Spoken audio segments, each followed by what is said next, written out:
Bonjour à tous, bienvenue à cette session sur les explorations du sportif à l'effort.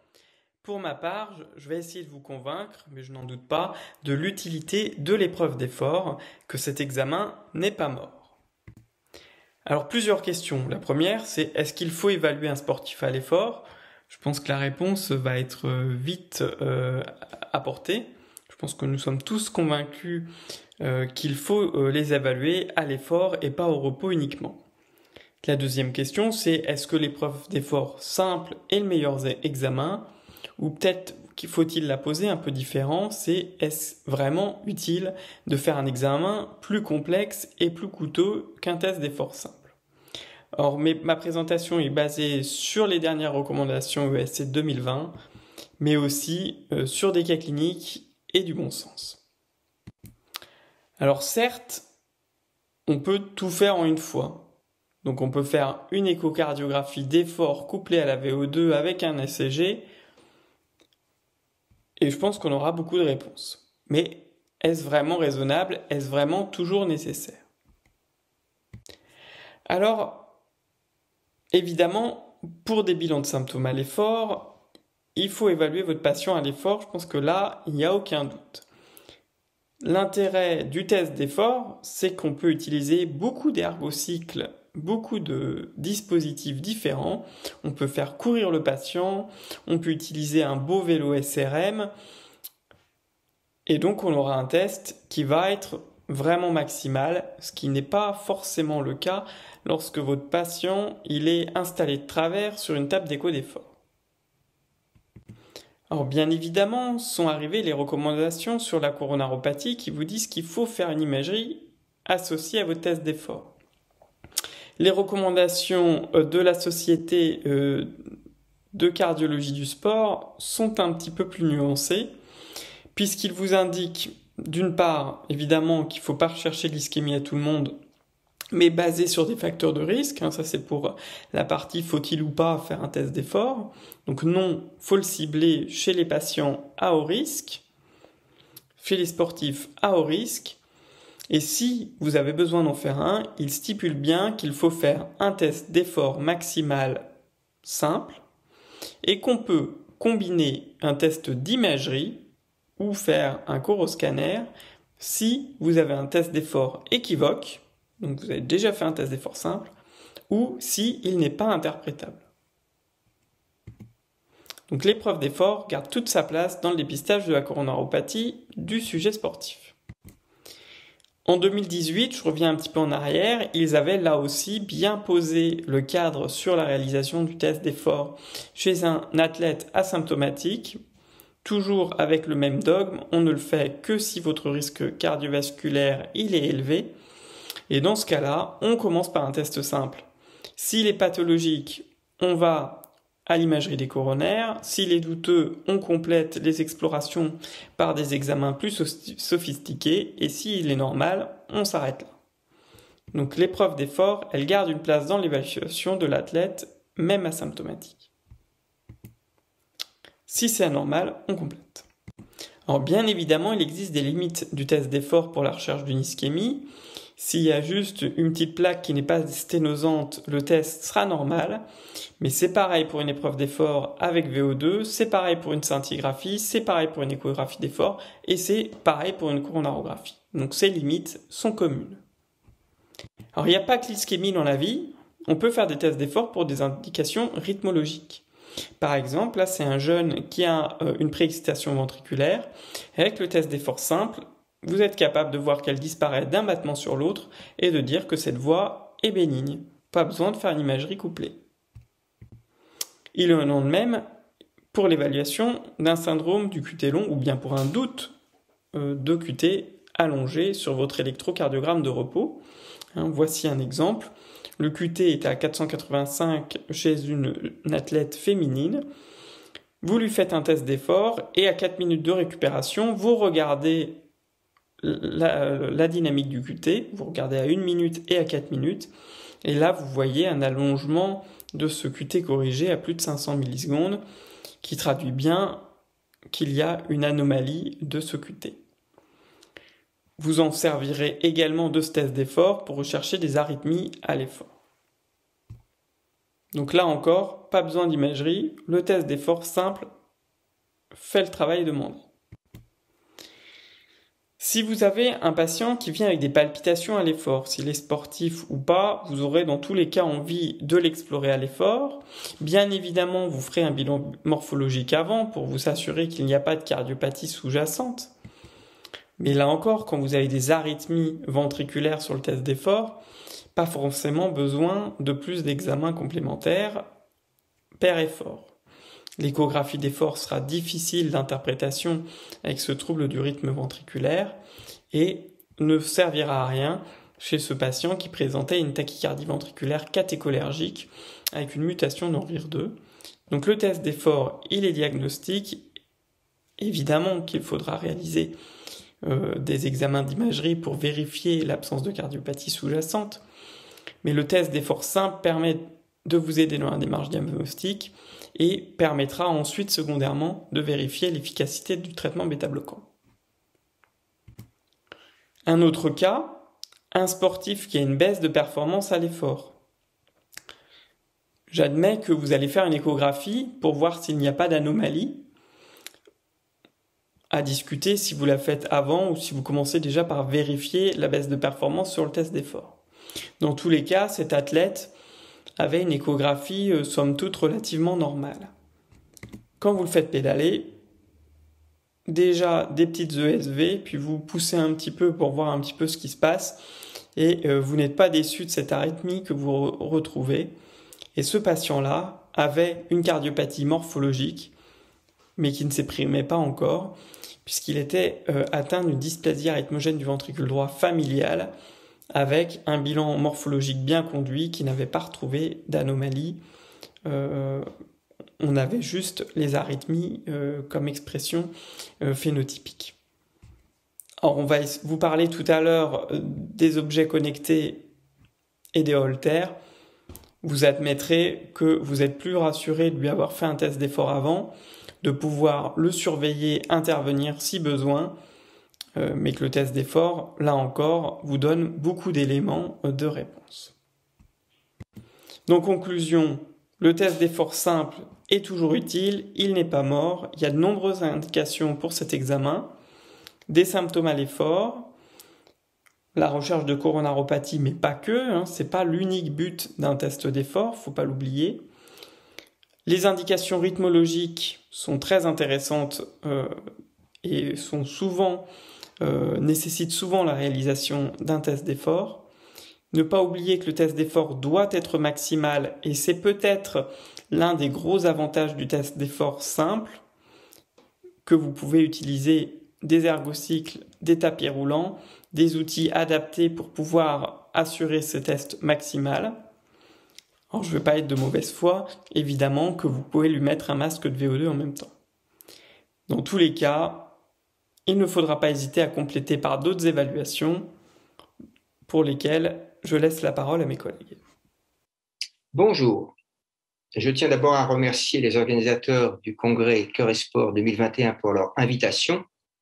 Nous allons voir ensemble l'exploration du sportif à l'effort et plus particulièrement l'épreuve d'effort avec analyse d'échanges gazeux, ce que l'on appelle plus communément le CPX test. Je n'ai pas de conflit d'intérêt particulier concernant cette communication. Le CPX test, c'est le banc d'essai de l'organisme. C'est-à-dire que, comme on le voit sur cette diapositive, on va avoir la mise en jeu du système ventilatoire, du système cardiovasculaire, du muscle squelettique jusqu'à la mitochondrie. Les deux circulations pulmonaires et circulation périphérique sont bien sûr impliquées dans l'exploration du CPX test. Comme on le voit sur les nombres de pathologies qui peuvent influencer l'épreuve d'effort avec analyse d'échanges gazeux, on a bien la confirmation que c'est un examen qui nous permet d'apporter beaucoup de renseignements dans beaucoup de pathologies. Quelle est la place de l'analyse des échanges gazeux dans le bilan cardiovasculaire du sportif? Eh bien, l'exploration à l'effort vient après l'examen clinique, qui regroupe l'interrogatoire, l'examen physique, après l'électrocardiogramme de repos et après l'échocardiogramme transthoracique de repos, en sachant que l'on peut parfois associer à l'épreuve d'effort avec analyse des échanges gazeux l'échocardiogramme d'effort. Avant d'aller plus loin dans les indications classiques du CPX test, encore faut-il préciser qu'est-ce qu'il est normal d'observer chez l'athlète. Tout d'abord, concernant la consommation maximale d'oxygène. Bien évidemment, cette consommation maximale d'oxygène est augmentée par rapport à un sujet non entraîné, comme on le voit sur la partie gauche de la diapositive, et cette relation entre niveau de consommation maximale d'oxygène et entraînement est à peu près linéaire. Plus on s'entraîne, plus on a tendance à augmenter la consommation maximale d'oxygène jusqu'à atteindre, bien sûr, les limites individuelles du sportif. Sur la partie droite de la diapositive, on voit aussi qu'il est habituel de voir chez un sujet entraîné une cinétique d'adaptation beaucoup plus rapide de la consommation d'oxygène en début d'effort que chez un sujet non entraîné. Concernant les paramètres ventilatoires à l'effort, tout d'abord, il faut insister sur l'absolue nécessité de réaliser une spirométrie avant tout test d'effort avec analyse des échanges gazeux, en particulier chez l'athlète, puisque comme on le voit sur la partie gauche de la diapositive, on a une spirométrie qui est souvent au-dessus des valeurs théoriques, ce qui fait que pour calculer la ventilation maximale théorique, on va utiliser un facteur de 40 au lieu du facteur de 35 classiquement utilisé, c'est-à-dire que le VEMS va être multiplié par 40 pour évaluer la ventilation maximale théorique de l'athlète. Deuxième élément, quand vous regardez cette courbe VE sur VCO2, ce qui nous permet de calculer la pente VE sur VCO2, vous voyez le triangle situé ici qui représente l'évaluation normale, et bien on voit que chez les sportifs, on va avoir une valeur qui va être en dessous, ce qui montre une meilleure efficience de la ventilation chez le sportif. Autre élément important au niveau pulmonaire, c'est qu'il y a une désaturation à l'effort qui peut être observée le plus souvent chez les endurants vétérans. L'explication de cette désaturation est multifactorielle. Si elle est asymptomatique, il faut retenir qu'elle ne contre-indiquera pas la compétition. Le pouls d'oxygène. Le pouls d'oxygène, c'est un élément important puisqu'il permet d'explorer de façon assez satisfaisante le volume d'éjection systolique. En effet, le pouls d'oxygène, c'est le rapport de la VO2 divisé par la fréquence cardiaque. C'est donc égal au produit du volume d'éjection systolique multiplié par la différence artério-veineuse de l'oxygène. Ces deux facteurs ont une cinétique à l'effort à peu près similaire, ce qui fait que l'évolution du pouls d'oxygène à l'effort reflète bien celle du volume d'éjection systolique. Dans la partie gauche de la diapositive, on voit ce qui se passe chez un sujet non entraîné. Le pouls d'oxygène est représenté en vert. En violet, on a la fréquence cardiaque. Et on voit que ce pouls d'oxygène va augmenter très rapidement au début, puis un petit peu moins vite, mais il doit être croissant tout au long de l'effort. Et on voit par contre que chez l'athlète, on a la même évolution. Cependant, le rectangle bleu que vous voyez ici correspond à la valeur normale attendue chez ce sujet en fonction de son âge, poids et taille et de son genre, et on voit qu'on est largement au-dessus, ce qui confirme bien que l'entraînement augmente beaucoup le volume d'éjection systolique chez les athlètes. Les seuils ventilatoires. Les seuils ventilatoires sont aussi un paramètre qui peut être intéressant et qui peuvent apporter des renseignements essentiellement pour l'entraînement, mais qui peuvent aussi montrer une efficacité peut-être insuffisante dans l'entraînement chez l'athlète que l'on explore. Donc on retrouve, pour ceux qui ont l'habitude de voir ce genre de courbe, une consommation d'oxygène en bleu qui va augmenter puis plafonner, et on voit que la ventilation va présenter des pentes variables en fonction de l'intensité de l'effort. Première partie jusqu'au premier seuil ventilatoire, on a une pente qui est parallèle à celle de l'évolution de la consommation d'oxygène, puis une première cassure qui correspond au premier seuil ventilatoire et une deuxième cassure qui survient plus tard en fin d'effort. Ces seuils ventilatoires n'ont pas encore d'explication physiologique très bien définie, d'où leur terme de seuil ventilatoire. Si chez les patients cardiaques, on se limite le plus souvent pour la réadaptation au premier seuil ventilatoire, pour les sportifs, le deuxième seuil ventilatoire a une importance non négligeable. Quelles sont les indications du CPX test chez le sportif? On peut en distinguer deux grandes. Premièrement, une indication diagnostique. Deuxièmement, une indication pour le suivi de l'entraînement.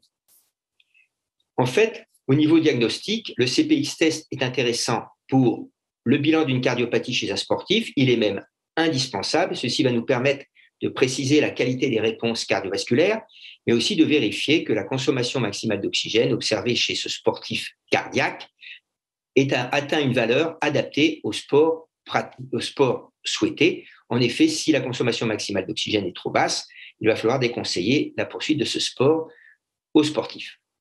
Deuxième cas, c'est la discordance clinique avec les données d'examen complémentaires. Le plus souvent, c'est les valvulopathies qui vont présenter, qui chez certains sportifs peuvent être totalement asymptomatiques, alors que l'échocardiogramme montre des critères qui peuvent imposer la chirurgie. Dans ce cadre, l'épreuve d'effort avec analyse d'échange gazeux va aider à la décision thérapeutique et peut même décider les chirurgiens à intervenir lorsqu'on en a un sujet totalement asymptomatique avec une valvulopathie significative sur les données échographiques et dont la VO2 max est relativement basse ou diminuée par rapport à des tests réalisés antérieurement, ce qui signe qu'il y a un retentissement non ressenti cliniquement par le sportif.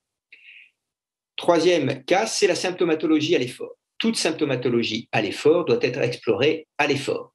Et le plus souvent, c'est bien sûr la dyspnée qui est en cause.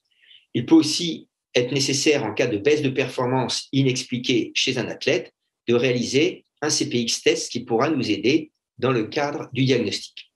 Enfin, dernière indication classique, c'est le diagnostic différentiel entre cœur d'athlète ou cœur pathologique. Et dans ce cadre, pendant longtemps, le CPX test avait été proposé comme important. Aujourd'hui, l'intérêt apparaît un peu plus limité puisque l'on sait par exemple parfaitement que des patients avec des cardiomyopathies hypertrophiques ou des sportifs avec des cardiomyopathies hypertrophiques peuvent avoir des valeurs de VO2 max strictement normales. Peut-être que l'effort dans ce cadre sera l'association de l'échocardiogramme d'effort avec l'analyse des échanges gazeux. Ici, je vous ai mis sur ce tableau le niveau d'entraînement, la consommation maximale d'oxygène attendue et la valeur du premier seuil ventilatoire. Comme vous le voyez, chez le sujet sain non entraîné, on a une valeur voisine de 100%, c'est la valeur théorique maximale. Quand on s'entraîne 2 heures à 4 heures par semaine, la consommation maximale d'oxygène doit être voisine de 120 à 140% de la valeur théorique. Et on voit que le premier seuil ventilatoire apparaît à partir de 60 à 80% de la valeur théorique. Et au-delà de 6 heures d'entraînement par semaine, on va avoir des valeurs supérieures à 140% de la valeur théorique pour la VO2 max. Et le seuil ventilatoire, vous voyez, est beaucoup plus tardif. Il est dévié vers la droite avec une valeur comprise entre 90 et 120. En fait, la deuxième indication qui concerne le suivi de l'entraînement, eh bien, c'est qu'aujourd'hui, on pense que l'intérêt du CPX test est très limité. Pour un suivi systématique, on n'a pas de réelle utilité. Faut-il la faire plusieurs fois par année ou une seule fois, une fois par an? On n'a pas encore de données, d'autant plus qu'on sait aujourd'hui que la consommation maximale d'oxygène mesurée avec les méthodes d'analyse portable de la consommation d'oxygène donne des valeurs plus élevées sur le terrain que sur le laboratoire. En effet, nos tests d'effort seront toujours inférieurs au niveau de difficulté que ce que le sportif est capable de faire sur le terrain. Enfin, concernant l'analyse ou la capacité de performance, bien sûr, la VO2 max est nécessaire puisque, comme vous le voyez ici, il y a une bonne relation entre la consommation maximale d'oxygène et le temps réalisé au marathon. Et si on s'intéresse maintenant pour les marathoniens les plus performants, de 2h10 à 2h30, on voit que la VO2 max ne fait pas la différence. La différence va être faite par les seuils d'adaptation ventilatoire. Et vous avez un sujet qui n'est pas entraîné, le même sujet entraîné après quelques mois. On a une déviation vers la droite de ce seuil qui va influencer beaucoup sur les performances en endurance. Au total, que retenir de cette communication? Eh bien, c'est que le CPX test chez le sportif est plus informatif que l'épreuve d'effort standard, mais que ce n'est pas un examen de première intention. Il n'est pas obligatoire, il n'est pas systématique de réaliser un CPX test sous prétexte qu'on a affaire à un sportif. Il faut savoir cibler l'indication et les interprétations de ce test présentent des particularités chez le sportif qu'il faut connaître. Les indications principales du CPX test sont diagnostiques chez le sportif. C'est le bilan d'une pathologie cardiovasculaire connue, la discordance clinique entre la clinique et l'imagerie, surtout dans les valvulopathies, et la symptomatologie d'effort. Je vous remercie pour votre attention. Bonjour à toutes et à tous. Je vais continuer pour ma part sur la réalisation de l'échographie d'effort et quand est-ce qu'on peut réaliser cet examen. Alors, je n'ai pas de conflit d'intérêt. Les questions que je me suis posées d'abord, c'est est-ce qu'il y a un intérêt à faire cette échographie d'effort dans le cadre du dépistage, éventuellement de la visite de non-contre-indication au sport? Et ensuite, surtout, est-ce qu'on a un intérêt, un bénéfice à réaliser par rapport à un effort standard pour certaines cardiopathies ou dans les zones grises du cœur d'athlète, cette échographie d'effort? Alors, voici le protocole et les paramètres que l'on mesure quand on fait l'échographie d'effort. Alors, je ne vais pas tout détailler, mais vous savez qu'on peut toujours prendre les mesures donc, de fonction ventriculaire gauche, la cinétique pariétale, le rapport osseau-prime, la fuite mitrale, les gradients valvulaires, le gradient intraventriculaire, les pressions artérielles pulmonaires systoliques, le strain également, on va voir un petit peu plus loin pour des efforts un peu, on va dire, modérés. Et puis après, une fois qu'on passe au pic, quasiment l'ensemble des paramètres, le strain, on ne pourra plus le prendre à ce moment-là, il sera plus fiable. Et en récupération, ce ne sont pas les protocoles pour les sportifs là, mais voilà, c'est l'échographie d'effort classique. Alors juste un petit peu de physiologie, parce qu'on se pose toujours la question de savoir si on arrive à atteindre un travail myocardique suffisant en faisant une échographie d'effort en étant demi-allongé. Je ne vais pas tout détailler, mais oui, la durée de l'exercice peut être moindre, parfois par l'épuisement musculaire un peu plus précoce. La fréquence cardiaque est toujours un petit peu moindre par cette baisse du retour veineux, moins de masse musculaire mise en jeu. La fréquence cardiaque maximale donc, est parfois 5, 10 battements, 15 battements en dessous d'une épreuve d'effort sur tapis roulant.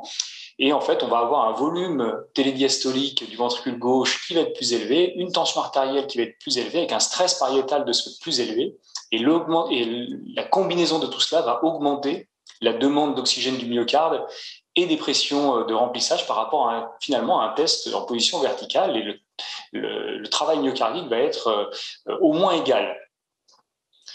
Alors, est-ce qu'il y a une place de l'échographie dans le dépistage dans le dépistage dans le cadre de la visite de non-contre-indication? Vous voyez déjà, j'ai mis un carton rouge. C'est vrai que quand on regarde les différentes, il y a eu plusieurs études, on voit que l'apport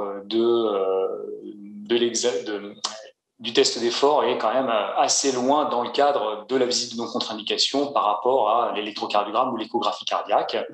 Et même sur les données européennes, on voit que dans le cadre d'un dépistage chez des sportifs asymptomatiques, il n'y a pas d'intérêt à réaliser les tests.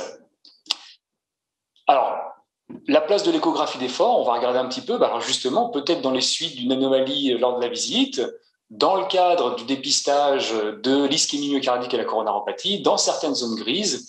Et puis, alors un peu moins, je ne vais pas en parler, mais pour le risque rythmique, c'est vrai que parfois, on a plutôt, en dehors d'un cycliste de haut niveau, pour ce risque rythmique, c'est vrai qu'on préfère peut-être le Holter ECG avec l'entraînement ou éventuellement le test sur tapis, où on va avoir plus de répercussions pour dépister ces troubles du rythme.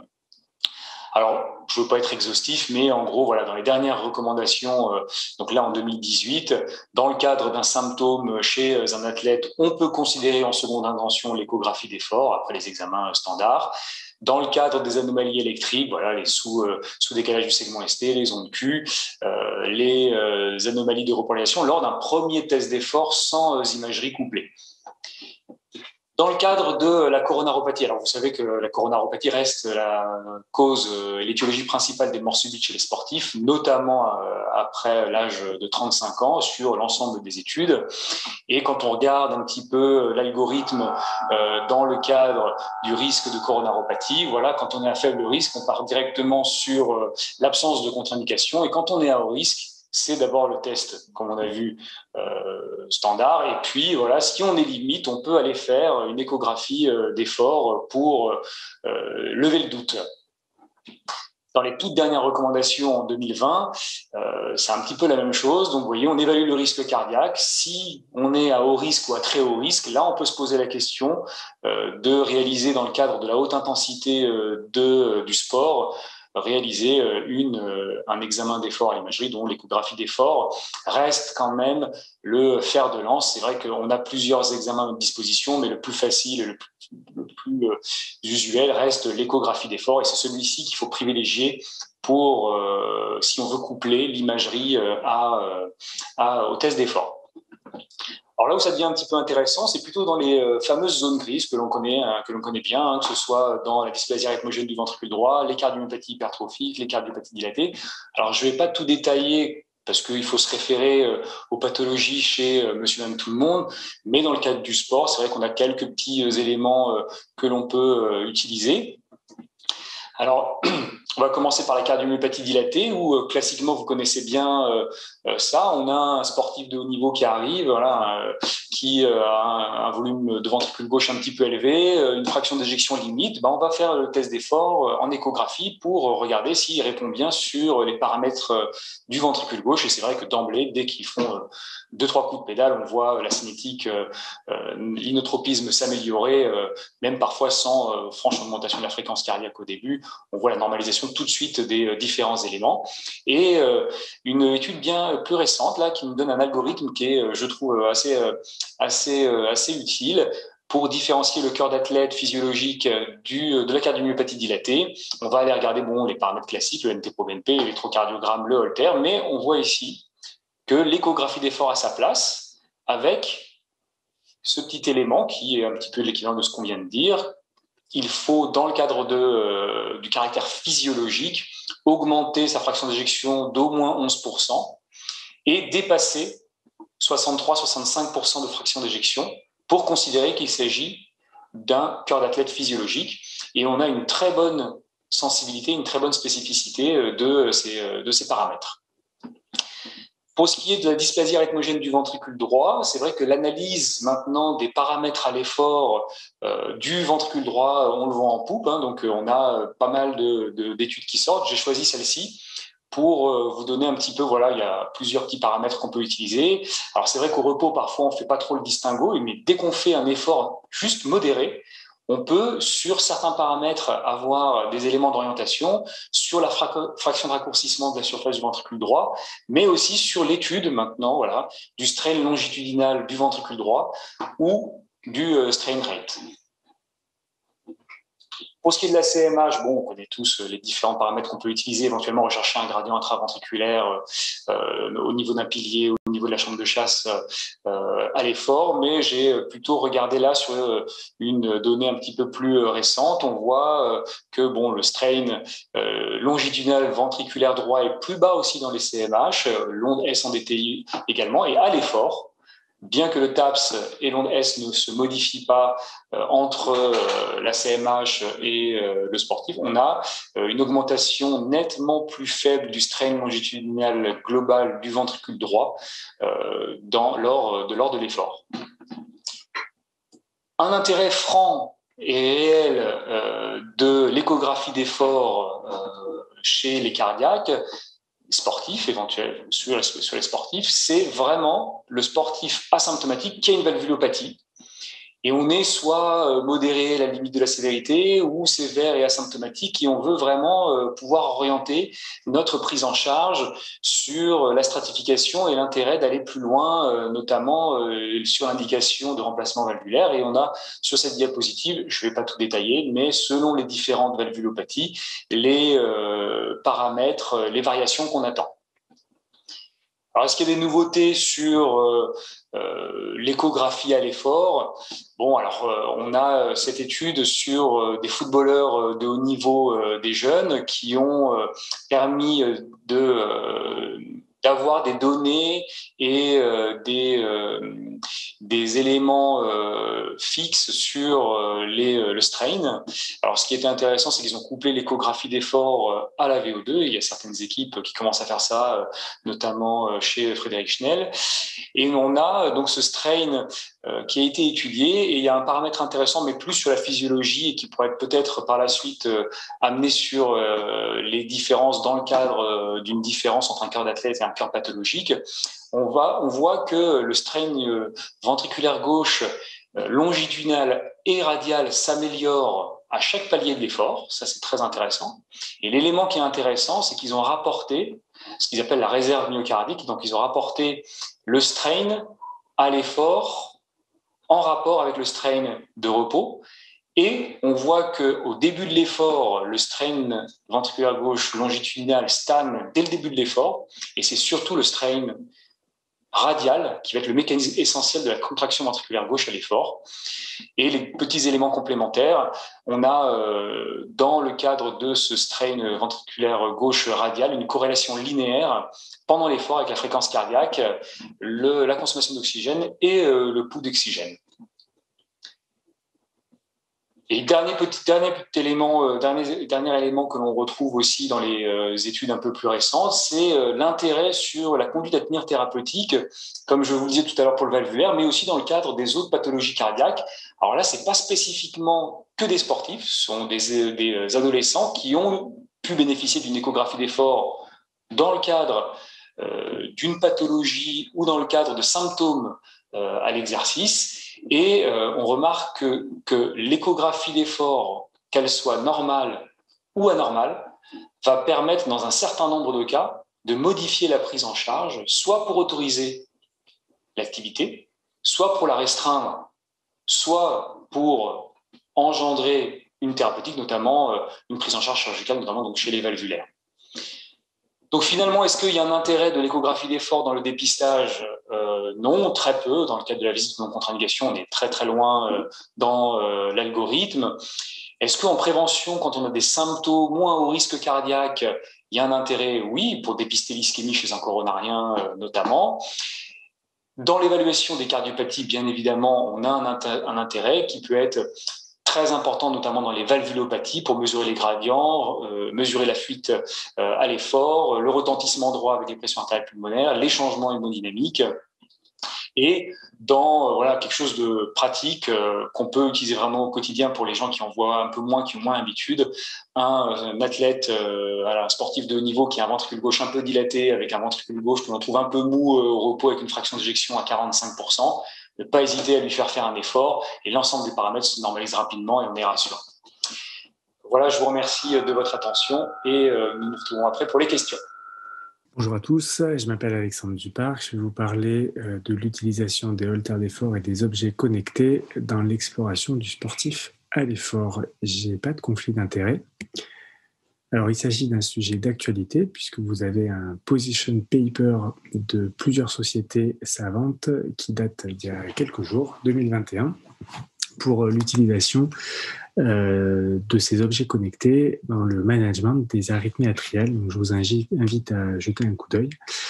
C'est très complet. Moi, je vais survoler ça à partir de 4 situations cliniques rencontrées ces derniers mois.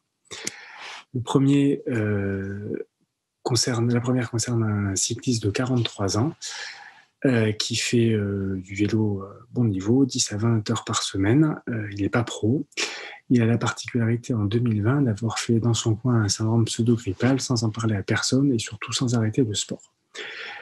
Et quelques semaines plus tard, à l'occasion d'un contre-la-montre, il note sur son cardiofréquence-mètre une fréquence qui s'accélère brutalement autour de 230 par minute qui va durer une dizaine de minutes. Il va faire une dizaine d'épisodes sans le mentionner. Et puis, il vient voir mon collègue médecin du sport au CHU pour sa VO2 annuelle. Il a un électro qui est normal. Et puis, il finit par parler de ces épisodes d'arythmie. On demande une écho et une IRM pour vérifier qu'il n'a pas fait de myocardite dans la bataille.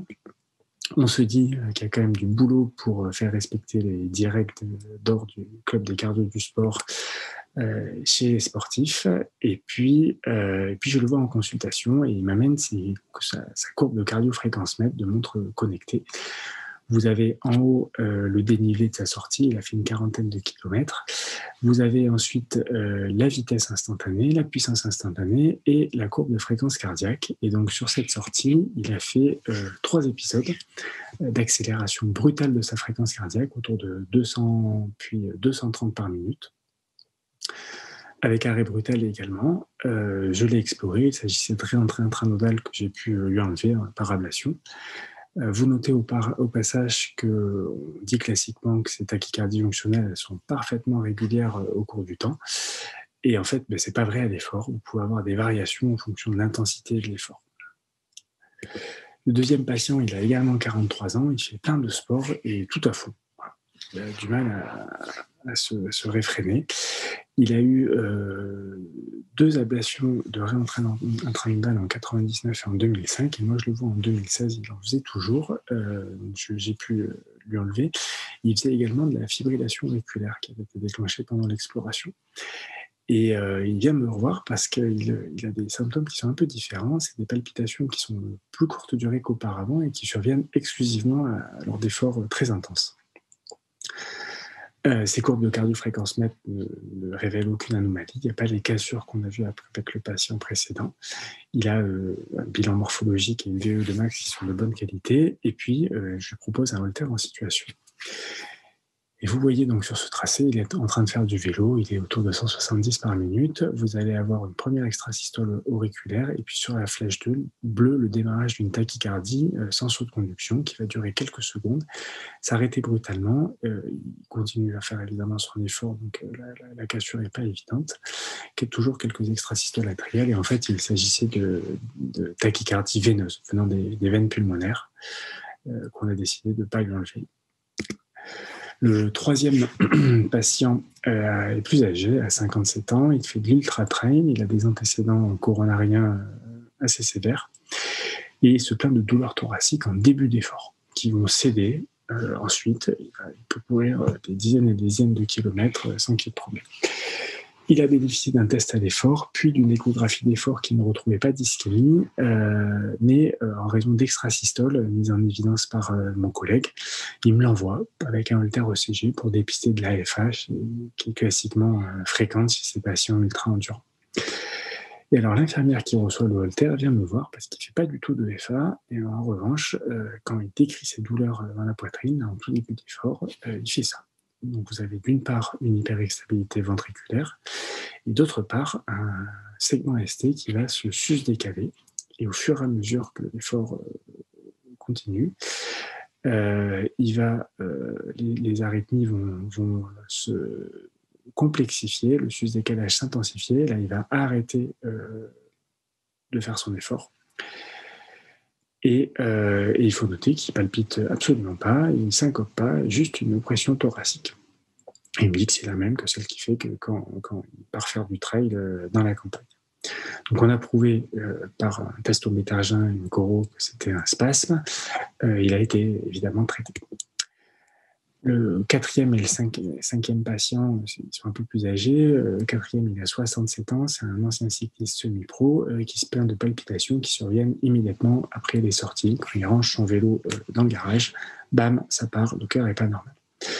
Et alors, il a eu un beau joujou à Noël, en l'occurrence une Apple Watch, et il arrive à la consultation avec ses tracés. Il me dit, je pense que je fais de la fibrillation auriculaire. Et effectivement, il a beau tracer une piste d'une arythmie irrégulière avec des ondes P qui ne sont pas visibles. C'est de la FA. L'Apple Watch fait le diagnostic. Donc, pour ceux qui ne savent pas comment ça marche, vous avez une icône sur votre montre, vous cliquez dessus et ensuite vous appuyez avec le bras, avec l'index gauche, si vous avez la montre au poignet droit, et vous avez un beau tracé de piste. Le dernier patient, c'est à peu près identique, c'est un patient que je suis pour des extrasystoles ventriculaires et il me dit que de temps en temps, l'irrégularité du rythme cardiaque qu'il connaît bien, mais c'est pas la même. Et effectivement, il m'envoie ce tracé. Alors c'est un système qui est cardia, vous savez, du cardia une piste et du cardia 6 pistes. Donc là, c'est du 6 pistes. Donc, vous voyez les extrasystoles ventriculaires et de temps en temps, mais il n'y a pas que du rythme sinusal. Il passe en fibrillation auriculaire, ce qui est indéniable. Alors, je m'arrête 2 minutes sur ces FA. En 2020, il y avait des recommandations de l'ESC qui parlaient déjà de ces tracés une piste. Et si vous avez une arythmie irrégulière sans onde P visualisable pendant 30 secondes, vous pouvez poser le diagnostic de FA si vous êtes un médecin. Ça tombe bien parce que tant l'Apple Watch que le cardia peuvent enregistrer 30 secondes. Alors, qu'en faire de ces arythmies? Eh bien, le position paper de 2021 dont je vous ai parlé laisse un peu dans le flou. Et il admet qu'effectivement, rien n'est tranché et on ne sait absolument pas identifier la durée des épisodes, le nombre d'épisodes, la charge en FA, et savoir si vous utilisez le CHA2DS ou un autre score de risque pour anticoaguler les patients chez lesquels on a noté une EFA. Alors en conclusion, vous avez le Holter ECG qui est un dispositif médical qui est prescrit par le cardiologue. Il faut faire attention que le sportif doit être accompagné si vous suspectez une syncope ou une arythmie grave. Ça permet d'avoir le sportif dans son sport de prédilection, en tout cas celui pour lequel il est symptomatique. Si vous avez un patient qui fait des arythmies en faisant du badminton, si vous lui faites un test à l'effort sur le vélo, vous avez toutes les chances de ne pas déclencher l'arythmie. Les tracés sont de qualité variable. C'est bien quand c'est du vélo. Pour les autres sports, ça peut être plus compliqué. Et c'est très intéressant pour les arythmies de courte durée qui ne sont pas visualisées par les autres appareils, notamment les extrasystoles. Mais il faut qu'elles soient suffisamment fréquentes pour avoir la chance de les enregistrer. Vous avez ensuite les appareils type Apple Watch ou Cardia, qui sont des dispositifs médicaux validés, mais qui sont achetés par le patient. Alors eux, ils ne sont pas adaptés aux arythmies très fugaces, type extrasystole rare, puisqu'il faut que le patient fasse la manœuvre pour enregistrer l'électro. Les tracés sont de très bonne qualité, ils ont été validés dans le dépistage de l'AFA, ce qui est quand même très intéressant. Et puis ensuite, vous avez les courbes de montres sportives type cardio-fréquence-mètre qui permettent un monitorage continu. Il faut que l'arythmie soit suffisamment prolongée, mais surtout qu'il y ait un différentiel par rapport à la fréquence sinusale pour pouvoir l'enregistrer. Et ce n'est pas diagnostic, c'est-à-dire qu'il va falloir des explorations supplémentaires pour poser le diagnostic. Deuxième partie de la conclusion sur les objets connectés commerciaux. Donc, il y a un engouement majeur. Il y a 1 million d'Apple Watch qui ont été vendus en France en 2020. Donc il y a un intérêt médical qui est évident, hors performance évidemment, donc dans la population générale pour promouvoir le sport, dire qu'il faut faire tant de pas par jour, encourager le patient à sortir et se bouger. Pour les athlètes symptomatiques, c'est très intéressant au niveau du diagnostic.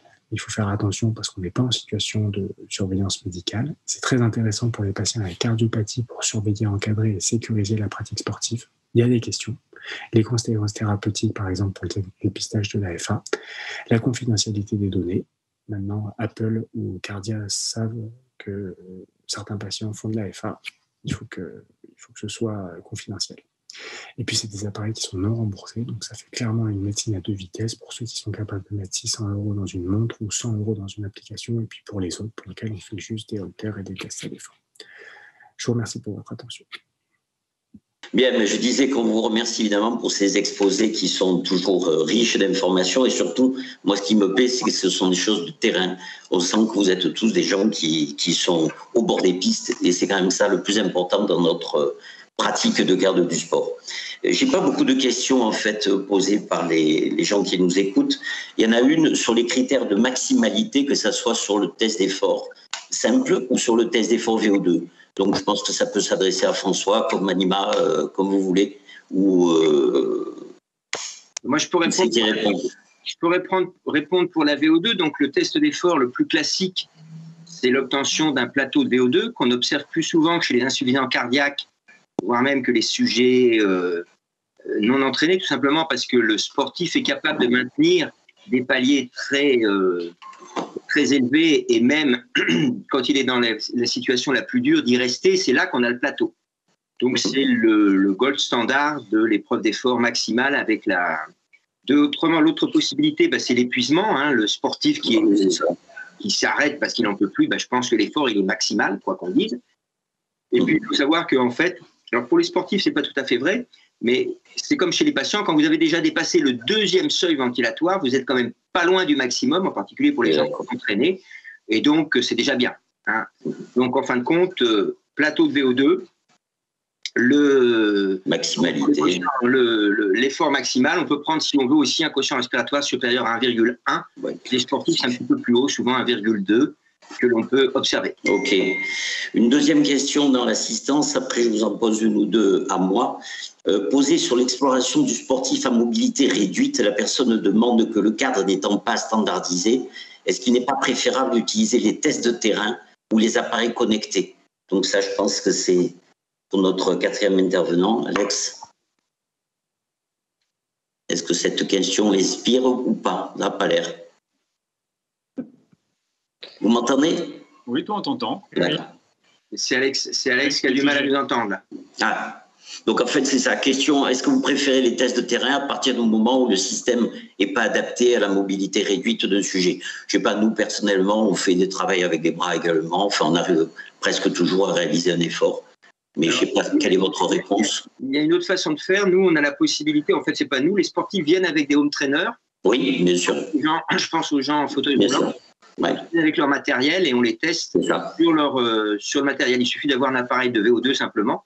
Alors, soit un appareil de VO2 portable, soit un appareil de VO2 avec un câble assez long. Et nous c'est ce qu'on fait. Voilà, c'était une réponse pour les gens qui nous écoutaient. Moi, j'ai personnellement quelques petites questions. La première question pour Frédéric, est-ce que dans le test d'effort classique standard que tu fais, j'ai deux questions en fait. La première, est-ce que tu estimes qu'un sujet de 40 ans qui est à haut niveau d'entraînement est un sujet à risque? Et donc, tu lui fais un test d'effort systématique. Et peut-être que je te pose la deuxième dans la foulée. Qu'est-ce que tu penses des épreuves d'effort systématiques demandées par les fédés à 20 ans, à 17 ans, à 25 ans? Est-ce qu'il faut leur dire non, je ne le fais pas? Ou est-ce qu'on y va? Alors, pour le patient de 40 ans, je suppose qu'on part du principe qu'il n'a pas d'autres facteurs de risque. On est d'accord. 40 ans au niveau d'entraînement. Il retourne chez lui, on lui fait quelques conseils, on lui explique que on reprend les règles du club des cardiologues du sport, on discute de tout ça. Fred, ça c'est la réponse faculté, je l'entends, j'ai la même que toi. Mais tu le fais ou tu le fais pas? Ah non, je le fais pas. Tu le fais pas. S'en va. Sauf s'il veut un test à visée d'entraînement, qu'il payera son oui, ça c'est autre chose, d'accord. Réponse des collègues, c'est la même? Ben moi, oui, puisque de toute façon, je fais comme Frédéric, hein, donc... oui. On ne fait pas de test, non. Ça prend un petit... De toute façon, il faut savoir qu'on ne gagne pas de temps, parce qu'on a tellement de temps à leur expliquer pourquoi on ne fait pas le test, qu'en fait, ce n'est pas de gain de temps, mais ça ne sert à rien. On le sait, et pour les jeunes en fédé, vous refusez, vous répondez non? Non, pour les jeunes... On répond à la question du 40 ans, hein. Oui, là c'était les 40 ans, ok, on est d'accord. Pour les jeunes en fédé, rentrer en filière, etc., vous savez que c'est demandé. Ben, je le fais puisque c'est demandé. Voilà, d'accord, ça va, no comment. Évidemment. D'accord, oui, mais... Puisqu'on va pas poser des soucis On est d'accord, C'est demandé. Après, c'est toute la question, tout le débat de savoir si ça a un sens ou pas. Voilà, c'est ça. Il y a de plus en plus de fédérations qui l'ont abandonné. On est d'accord. Une question pour François. Tu parlais du pot d'oxygène. Effectivement, c'est un élément très important. Est-ce que tu considères qu'il est toujours pathologique en pathologie? C'est-à-dire qu'en fait, dès que tu vois un pot d'oxygène, soit pas qui stagne, qui redescend, qui stagne puis redescend, on est dans la pathologie. Est-ce que pour toi, c'est d'accord? Si je vois un pot d'oxygène qui redescend après avoir vérifié que je n'ai pas affaire à une fuite, parce qu'il ne faut pas oublier que c'est un calcul, le pot d'oxygène. Donc, si j'ai un des facteurs, j'ai deux possibilités d'erreur, c'est que la VO2 baisse, parce que la population ou que l'analyseur, ou deuxièmement, si j'ai un trouble du rythme qui survient, puisqu'immédiatement, à ce moment-là, si je passe en FA ou autre chose, à l'effort, je vais avoir la baisse du pot d'oxygène. Donc, il est normal... Alors, à mon sens, ça peut être intéressant dans pas mal de pathologies qui ont été décrites avant sur les CMD, les trucs jonction entre le borderline, etc.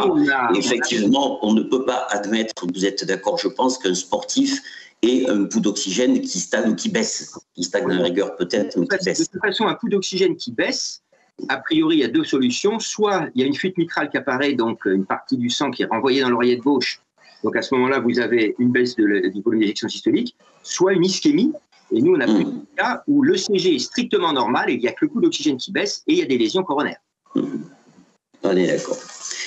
Bien, une dernière question. Je n'ai pas pu suivre le dernier exposé complètement, mais une de mes questions, c'est le danger, c'est plutôt pour Fred, effectivement aussi. Dans les myocardites, le danger, bon, voilà, on le sait tous, les troubles du rythme, est-ce qu'il n'y aurait pas carrément la place pour un reveal systématique dans ces bilans-là? Je laisse Alexandre répondre. J'ai pas entendu. Vous deux. La question que tu poses, c'est savoir s'il n'y a pas indication à la peau systématique d'un reveal. Indication dans les myocardites avec trouble du rythme, certainement, bon, quelques extrasystoles sur une épreuve d'effort. Est-ce que vous ne pensez pas qu'il faut aller jusqu'à un reveal en systématique? Est-ce qu'on n'est pas, c'est pas un élément important pour prendre une décision définitive? Alors, la question est importante. L'indication, elle n'y est pas. Donc non, mais on est là pour les bousculer, ouais. Justement. C'est ça l'intérêt. On est là pour les bousculer. Alors, nous est arrivé de le faire sur des sportifs de haut niveau qui, effectivement, voulaient continuer absolument avec des troubles du rythme ventriculaire et de toute façon ne s'arrêter. Oui, on a implanté des reveals dans ce cadre, hors recommandation. sinon, la problématique, c'est les troubles du rythme ventriculaire qui persistent à l'effort avec une myocardie. Là, non, c'est pas la place du reveal, c'est plutôt la place de freiner l'activité intensive et compétition. Je répondrai plutôt comme ça. Oui. D'accord. Alexandre, Gérard, si je peux me permettre, il y a une autre question qui est apparue dans le chat là. Oui. Alexandre, je pense, concernant des montres Withings, 120 € avec des très bons tracés, et que eux, ils en ont acheté 15, donc ils servent pour le service, pour les prêter aux patients. Donc, quelle est ton expérience, toi, je pense, avec les montres type Apple Watch, hein, c'était les premières à les proposer. Oui. Alors, nous, on s'était munis de Cardia, ça n'a pas été un grand succès, les patients ne les ont pas ramenés, donc ça a été compliqué, et on a arrêté ce genre de système. Encore une fois, ça appartient pas à l'hôpital, et quand le patient ne le rapporte pas, on peut strictement rien faire. Donc, c'est un peu un problème. C'est probablement intéressant, et c'est probablement, en fait, ces montres, elles ont probablement un intérêt chez des patients qui sont sélectionnés, chez des sujets sélectionnés, donc des patients, plutôt que leur utilisation habituelle dans la population générale, avec des niveaux de risque, des niveaux de probabilité de pathologie qui sont très très bas, et pour lequel probablement l'intérêt est nul. Donc oui, il y a un intérêt chez le patient pour suivre, il y a des systèmes qui sont très bons, des électrodes qui sont très bons. Il faut juste un cadre légal, parce que ça s'apparente quand même plutôt à du bricolage. C'est très intéressant sur le plan du suivi, mais en pratique, nous, on a arrêté, on ne s'est pas relancé dans d'autres systèmes, pour des questions pratiques. Bien. Moi, je n'ai pas d'autres questions. Donc, on vous remercie tous les quatre et bonne journée. Merci. Au revoir, merci. Merci. Au revoir.